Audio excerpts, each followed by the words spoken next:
আগেই দুই বিয়ের গোপন করা স্ত্রীকে হত্যা করলেন তৃতীয় স্বামী। মুন্সিগঞ্জের টঙ্গীবাড়ি দুই বিয়ের তথ্য গোপন করে তৃতীয় বিয়ে করার জেরে আসমা আক্তার নামের এক গৃহবধূকে হত্যা করেছেন তৃতীয় স্বামী।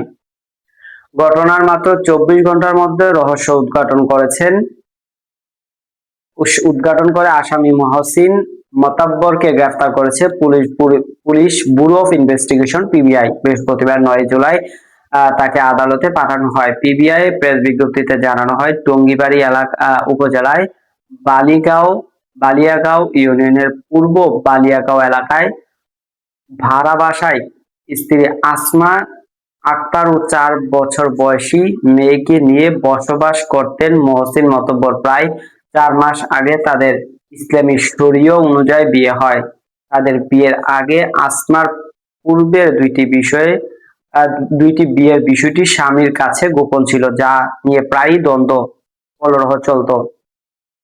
পিবিআই আরো জানান, ঘটনার আগেই দিন রাত থেকে স্বামী স্ত্রীর মধ্যে বিরোধ তীব্র আকার ধারণ করে। পরদিন 7 জুলাই সকালে নাস্তা তৈরি না করে ও মাথা ব্যথা নিয়ে কথা কাটাকাটির এক পর্যায়ে মহসিন স্ত্রীকে মারধর করে। এক পর্যায়ে গলা চেপে ধরে ধাক্কা দিয়ে আসমার ঘরের কাঠের পাটাতনে আঘাত করে মাটিতে লুটিয়ে পড়েন। পরে তাকে হত্যা করে ওড়না দিয়ে ঝুলিয়ে আত্মহত্যা বলে চালানোর চেষ্টা করেন মহসিন, তবে ব্যর্থ হয়ে মরদেহ খাটের উপর রেখে ঘটনা থেকে পালিয়ে যান।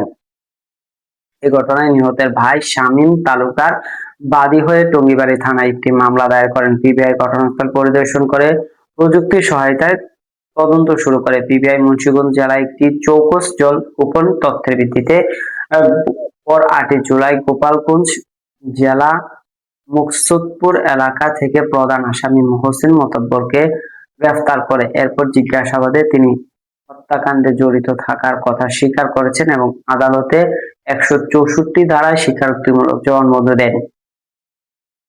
পিবিআই জানিয়েছেন, পারিবারিক কলহ ও পূর্বের বিয়ের বিষয়টি গোপন রাখার কারণেই হত্যাকাণ্ড সংঘটিত হয়েছে। এই ঘটনায় সংশ্লিষ্ট অন্য কর্মকর্তা আর তদন্ত চলমান রয়েছে। দর্শক, সাবস্ক্রাইব করবেন, লাইক করবেন, শেয়ার করুন, কমেন্ট করবেন।